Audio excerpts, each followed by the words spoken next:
कुठून आला तो परमात्मा पंढरपुरात? पुन्हा करता आला आणि येऊन काय करतो? ज्ञानोबा पुन्हा करता आला विचारतात ना, पुंडलिकाच्या भावार्था. पुंडलिक रायन करता तो परमात्मा तिथं आला. पुंडलिकाने आई वडिलांनी सेवा केली, परमात्मा प्रसन्न झाले, परमात्माच्या ठिकाणी आले. पुंडलिक रायांनी परमात्म्याला ते लोक म्हणतात काळे पुंड्या मातन असे उभे केले विठ्ठल असे प्रमाण असे काळे प्रेमे मातर असे उभे केले विठ्ठल असे. परमात्म्याला पुंडलिक रायांनी प्रेमाने त्या ठिकाणी उभं केले. वैकुंठीची मूर्ती आणली पंढरपूर पाटणा. कुणी आणली? पुंडलिक रायांनी. धन्य पुंडलिका बहुबरे गेले विधान आणले पंढरी. पुंडलिक रायन करता तो परमात्मा त्या ठिकाणी आला. पुंडलिकाच्या भावार्था. कुठून आला महाराज तो परमात्मा? गोकुळी मुनी झाला येता. गोकुळातून तो परमात्मा आला. गोकुळातून आला. एकेकाळात गोकुळात होता. ज्ञानोबा म्हणतात ना, तो हा विठ्ठल बरोबर, तो हा, तो आणि हा ही दर्शक सर्वनाम आहे. तो म्हणजे लांबचा, हा म्हणजे जवळचा. एकेकाळात गोकुळात होता म्हणून तो, आणि आता पंढरपुरात आहे म्हणून हा. गोकुळाच्या नावानं पंढरपूर जवळ आहे. मला म्हणतात गोकुळात म्हणून तो, पंढरपुरात म्हणून हा. तो परमात्मा गोकुळाहून आला. गोकुळात तसं ज्ञानोबा नंतर ते ब्रह्म आहे, पण मार्ग चुकलं. निर्मळ ब्रह्म मार्ग चुकले, उघडे पंढरपूर आले. फक्त पुंडलिके देखील उभे केले विठ्ठल. ज्ञानोबांची प्रतिभा असेल ना. कुणी आक्षेप घेऊ नये ज्ञानोबांवर, म्हणून ज्ञानोबांनी एक शब्द या प्रमाणात घातला, नेणू. ज्ञानोबा म्हणतात ब्रह्म मार्ग चुकले. काही लोकांनी शंका केली असती ज्ञानोबांच्या अभंगावर, जर ब्रह्म आहे तर मार्ग कसं काय चुकलं, आणि जर मार्ग चुकलं तर ब्रह्म म्हणतात ना, मग चुकलं कसं काय, आणि जर चुकलं तर ब्रह्म कसं काय? ज्ञानोबा म्हणतात ब्रह्मच आहे आणि चुकलं. ब्रह्म आहे हेही मान्य, चुकलं हे सुद्धा मान्य, पण कसं काय चुकलं? ज्ञानोबा म्हणतात आपल्याला माहिती. नेणू ब्रह्म आहे मान्य, चुकलं हे मान्य, पण कसं काय चुकलं आपल्याला माहिती. त्याला जाऊन विचारा. म्हणून नेणू शब्द घातला. ज्ञानोबा म्हणतात पुंडलिकाच्या भावार्था. पुंडलिक रायन करता. कुठून आला? गोकुळी मुनी आला. येता गोकुळातून आला. येऊन करतो काय? निज प्रेम, निज भक्ती, निज भक्ता घ्या घ्या आता म्हणत असे. तो भगवान परमात्मा आपलं निज प्रेम, आपली निज भक्ती आपल्या निज भक्तांना वाटण्याकरता उभा. तोची एक दानशूर वाटण्याकरता, तो विटेवरी ज्याची पावले समान, तो परमात्मा दानशूर आहे. आणि वाटतोय तो परमात्मा काय वाटतोय? निज प्रेम वाटतोय, निज भक्ती वाटतोय. कुणाला देतोय? निज भक्त. परमात्मा प्रेम सगळ्यांना देत नाही. एखाद्याला बंगला बांधून देईल, एखाद्याला गाडी घेऊन देईल, एखाद्याला पावली देऊन टाकेल, असं सगळं काही देतो परमात्मा, देतो. प्रेम परमात्मा सगळ्यांना देत नाही. भक्ती नाही देत. ती भक्ती प्राप्त करण्याकरता परमात्म्याचं निज भक्त व्हावं लागतं. महाराज म्हणतात निज प्रेम, निज भक्ती, निज भक्ता घ्या घ्या आता म्हणत असे तो परमात्मा. निज भक्ताला ते निज प्रेम देतो, निज भक्ती देतो. लोक म्हटले महाराज मग ते परमात्म्याचं निज प्रेम, ती निज भक्ती जर आमच्या जीवनात आम्हाला प्राप्त करावीशी वाटत असेल तर आम्ही काय करावं? ज्ञानोबा म्हणतात त्याच्या त्याच्याकरता 3 गोष्टींचा त्याग करा. मी आणि माझे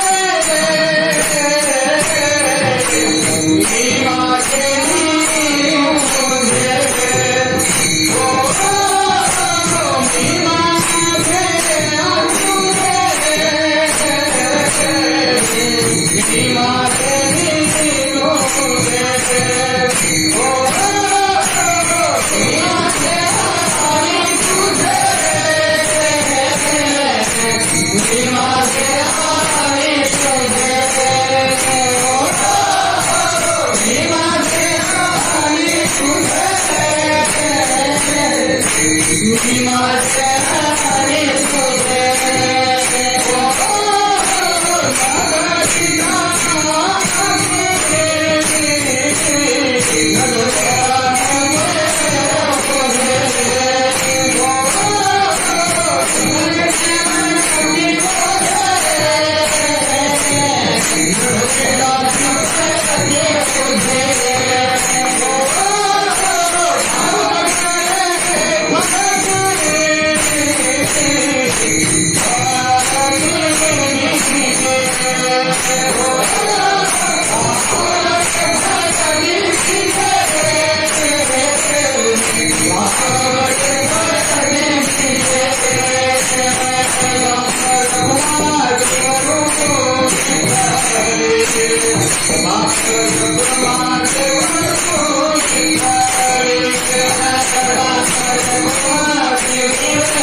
परमात्म्याची निजभक्ती प्राप्त करायची असेल तर त्याच्याकरता 3 गोष्टींचा त्याग करा. मी माझे आणि तुझे न धरी टाकी परते ओझे. परिणामात भाव बळे पडते विजे. देवर विठ्ठले विठोबा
विश्वमाऊली जनावरांचा तो भगवान परमात्मा पुंडलिक राय करता आला, गोकुळातून आला आणि येऊन तो भगवान परमात्मा निज प्रेम, निज भक्ती, निज भक्तांना वाटत असतो.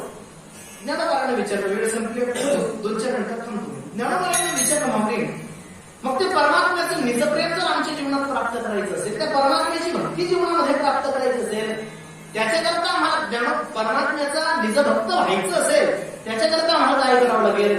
मला नंतर 3 गोष्टींचा त्याग करा. 3 गोष्टी टाकून द्या. पण त्या मी माझे आणि तुझे. मी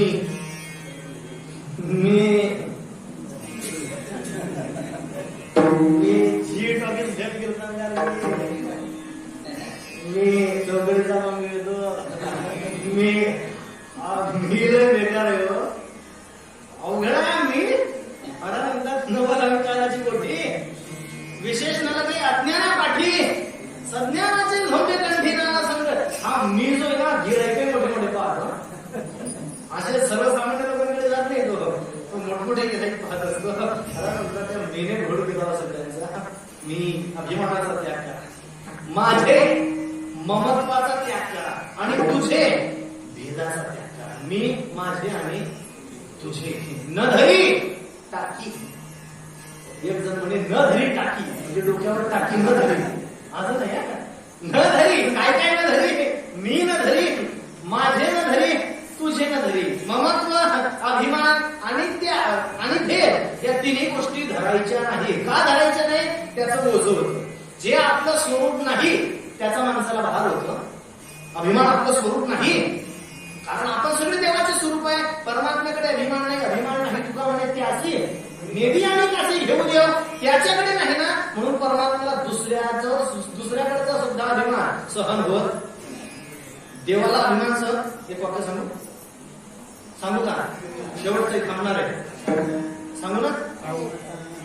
राग नाही येणार मला. सुखरूप घरी परत जाऊ दे ना.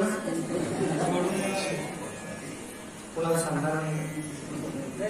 आपल्यातच राहू द्या. मंदिराच्या पहिल्या गोष्ट जाऊ देऊ नका. फक्त का सांगतो एक वाक्य, कोणाला सांगू नका. विनंती माझी.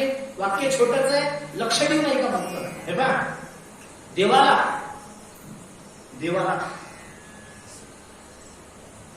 देवाला शहाणपणा चालत नाही. संपलं, एवढंच होतं.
धरू नका. न धरी टाकी परते.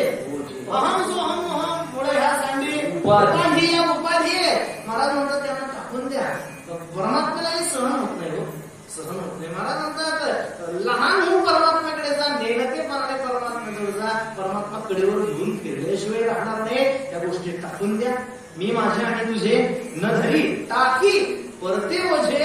हा भार टाकून द्या. असं जर केलं तर त्याचा परिणाम भावकडे पडती विजय. तुम्ही जर हे सगळं टाकून दिलं ना तर परमात्म्याविषयी शुद्ध भाव तुमच्या अंतःकरणामध्ये निर्माण होईल आणि त्या भावनेच्या बळानेच परमात्म्याच्या भक्तीची बीज तुमच्या अंतःकरणामध्ये घडतील. आणि हे सगळं घडण्याकरता करा विठ्ठल स्मरण नामरूपी अनुसंधान. असं केलं तर जाणून भक्ता भवलक्षण जगन प्रमाण गावितो ज्ञानेश्वर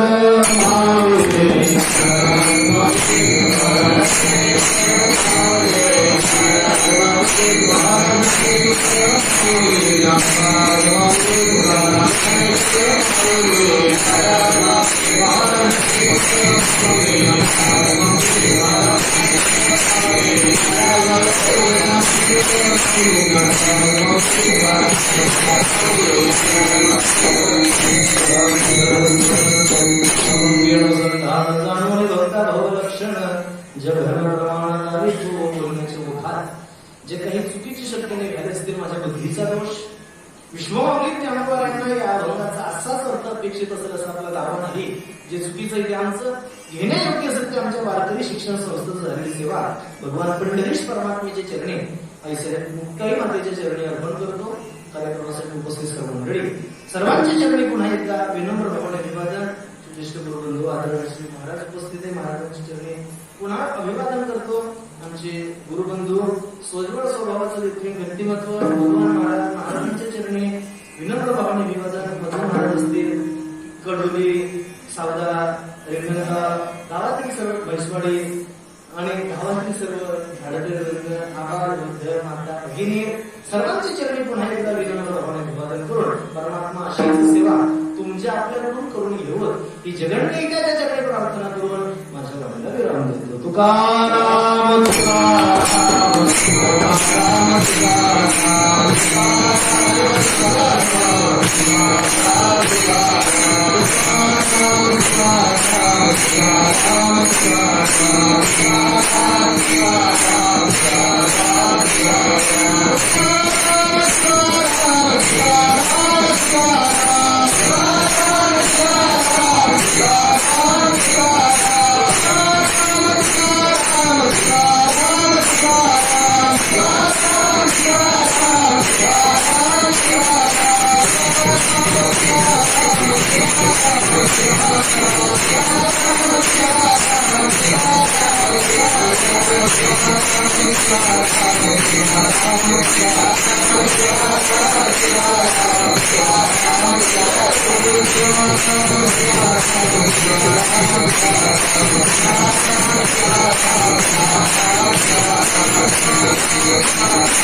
नित्यप्रमाणे सकाळी काकडा, संध्याकाळी हरिपाठ, रात्री 8:30 ते 10:30 हरिभक्त परायण हिंगणगावकर महाराजांचे कीर्तन,